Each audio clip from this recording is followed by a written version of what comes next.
子供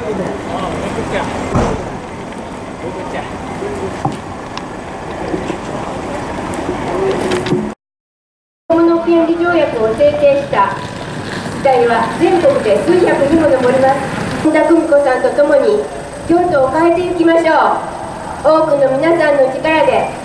本田久美子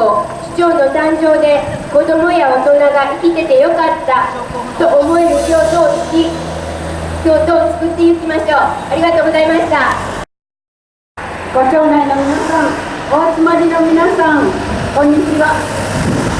来年2月の京都市長選挙に立候補の表明をいたしております本田久美子です。どうぞよろしくお願いいたします。私はまず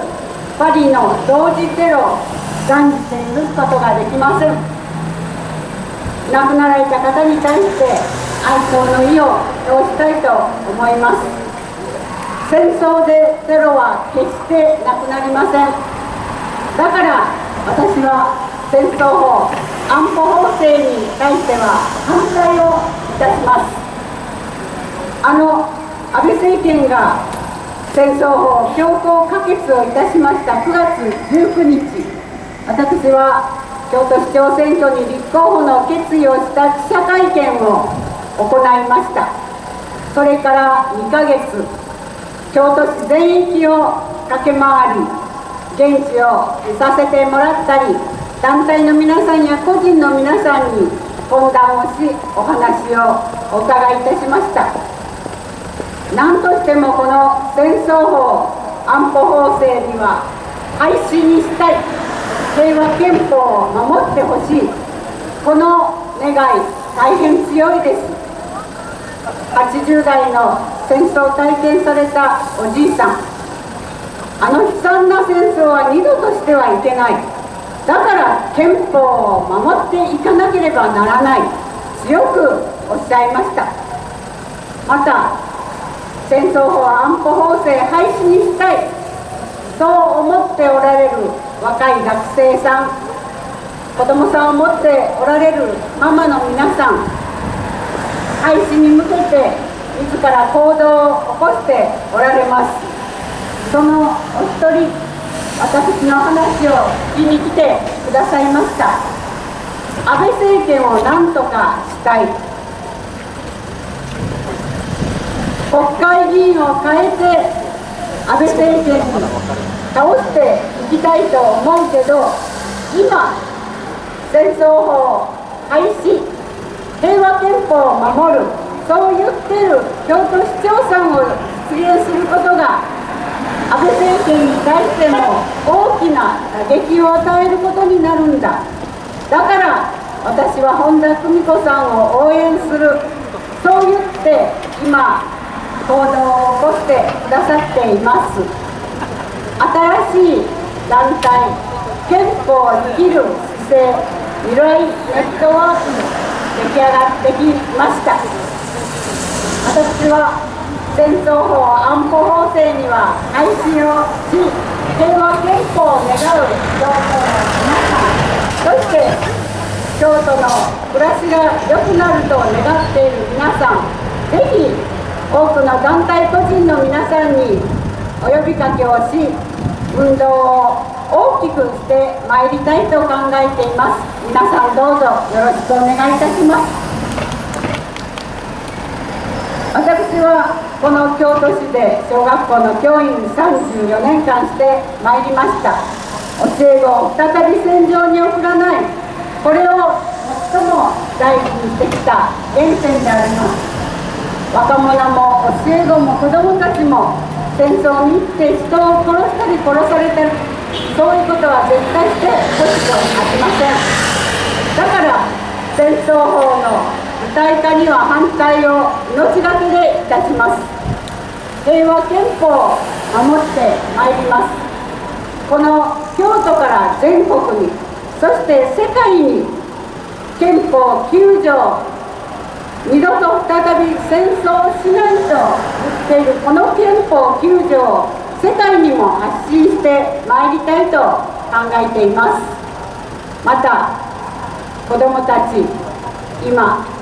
いじめの問題や不登校の問題、精神障害の問題、子どもの自殺まで、貧困と格差の中で大変な状況に置かれている子どもさんたくさんおられます。この京都市で子どもたちが元気に健やかに育つことができるように、子ども未来局を立ち上げたいと考えています。今、子どもの実態、6人に1人は貧困状態にあると言われています。この京都市ではどうでしょうか。この京都市の子どもの実態がどうなのか、貧困の状態、そして家庭の状態がどうなのか、私はぜひ実態調査をまずしたいと考えています。京都府は今年の3月に実態調査をしたのをまとめておられるとお聞きいたしました。京都市はまだそういうこともしていません。私はまず実態調査から始めて、子どもが生まれた時から保育所、学校、教育の場で健やかに元気に育っていくような政策を立てます。そのための子ども未来局です。先ほど江上さんがおっしゃった子どもの権利条約が生かせる、そういう京都市にしてまいります。子どもの権利はどの子も幸せに成長する権利がある。そして子どもは保護される権利がある。これが子どもの権利条約の精神であります。子どもたちが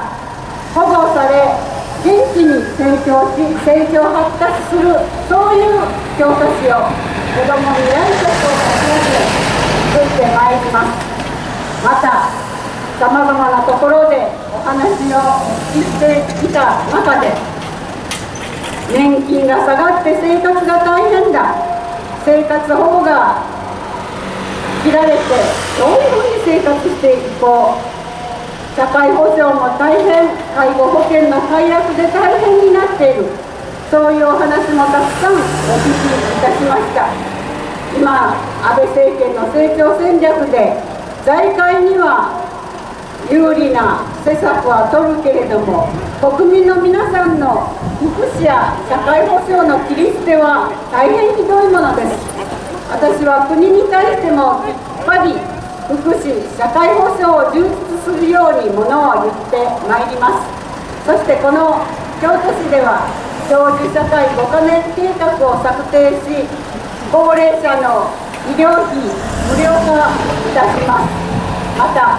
介護保険や使用料の減額を検討いたします。老人ホームの増設をいたします。お年寄りが元気に老後を過ごすことができるように、敬老乗車証、これもなくさないでほしい、そういうお声たくさんお聞きいたしました。お年寄りの方が自分の力でバスに乗り、そして病院に行ったりお買い物をしたりして元気に体を動かすことが健康につながります。敬老乗車証は守ります。そして元気に老後が暮らせる京都市を作ってまいります。また最後にこの京都が京都でなくなること、私はこれを絶対ストップさせなければと考えています。この京都駅の高崎線を緩和させて建てたこういうものがこれからどんどんせっかく京都市景観政策で高崎線をしているものを取っ払って特例で規制緩和をして高さの高い京都の街の景観を壊すような財界優先の開発を現市町村行おうとしています。京都が京都でなくなる、そういうことにストップをかけ、京都の住んでいる方が特に住み続けたい、住んでいてよかった、そう思える京都を皆さんご一緒に作ってまいりましょう。子どもは未来、命は平等、平和憲法を守る長実現のために、京都刷新のために、皆さんご一緒に力を合わせましょう。どうぞよろしくお願いいたします。